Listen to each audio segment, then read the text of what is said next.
Cross Claisen condensation.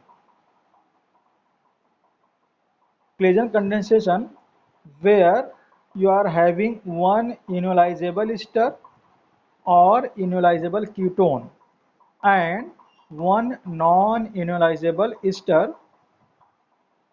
Such type of reaction are known as cross Claisen condensation reaction. So Claisen condensation reaction is where you are having the esters having the alpha hydrogen, means both the component of ester should be ionizable. But in cross Claisen condensation reaction, you will be having one ester or ketone, but this ester or ketone should be ionizable, means it should be having the alpha hydrogen, and second component should be non-ionizable ester. Okay, so if you are having such combination, reaction of such combination in presence of base catalyst is known as cross Claisen condensation reaction. So here you see the example I have given. First example, I have given the ionizable ketone and non-ionizable ester. So as you see the statement, in the statement it is mentioned that you should be having one ionizable ketone and one non-ionizable ester. So here you are having the example. This is ethyl benzoate. This ethyl benzoate is not having any alpha hydrogen, so we can say that this ester is non-ionizable ester. You are having the another component. This is acetophenone. This acetophenone is having the alpha carbon, and this alpha carbon is having the alpha hydrogen. So we can say that this acetophenone is having the alpha proton, so it is ionizable, and ethyl benzoate, which is ester, and this ester is non-ionizable. Okay, so when you are reacting these two components in presence of alkoxide and acid, you will get the beta ketoester component. Okay, so you are having this beta ketoester component and you will get the alcohol. So first example is when you are having the ionizable ketone and non-ionizable ester. Second example we are having where you are having the non-ionizable ester. Okay, you are having the non-ionizable ester and you are having the ionizable ester.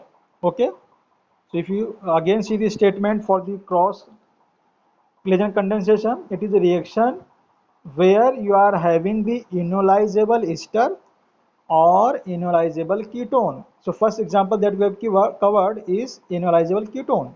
Now second example that we are covering is ionizable ester and non-ionizable ester. So you can see that this ethyl acetate is the ionizable ester and this ethyl benzoate is non-ionizable ester. So when you are treating with the alkoxide, that is base catalyst and acid, you will get this component which is known as beta ketoester along with the alcohol. Okay, so remember, for the cross Claisen condensation reaction, you should be having one ionizable ester or ionizable ketone, and second ester should be non-ionizable.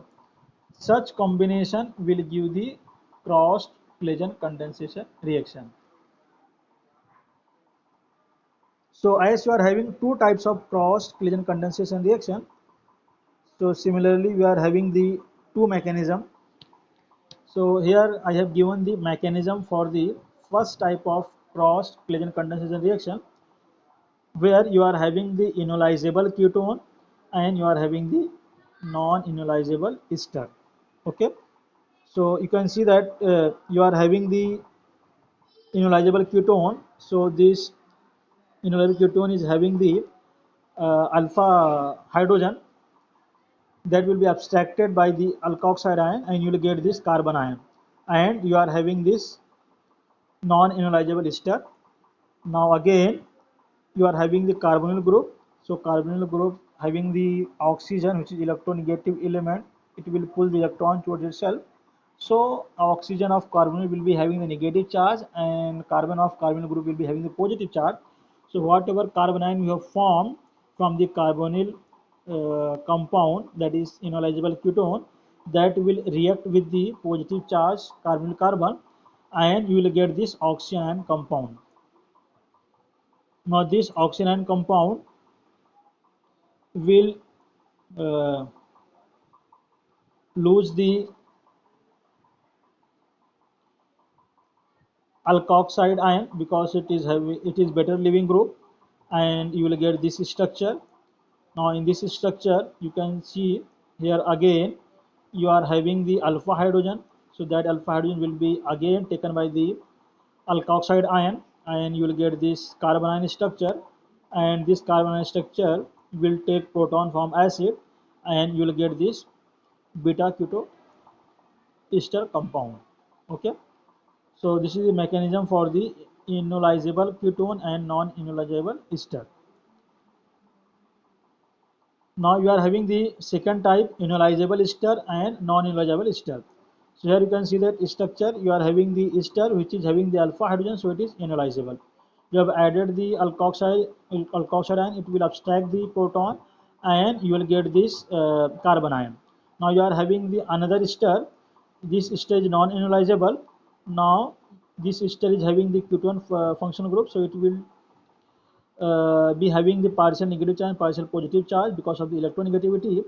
So this carbon ion will form the bond with the carbon which is positive charge, and you will get this carbon ion structure, and again this will lose the OR minus because it is better leaving group, and you will get the beta keto ester compound.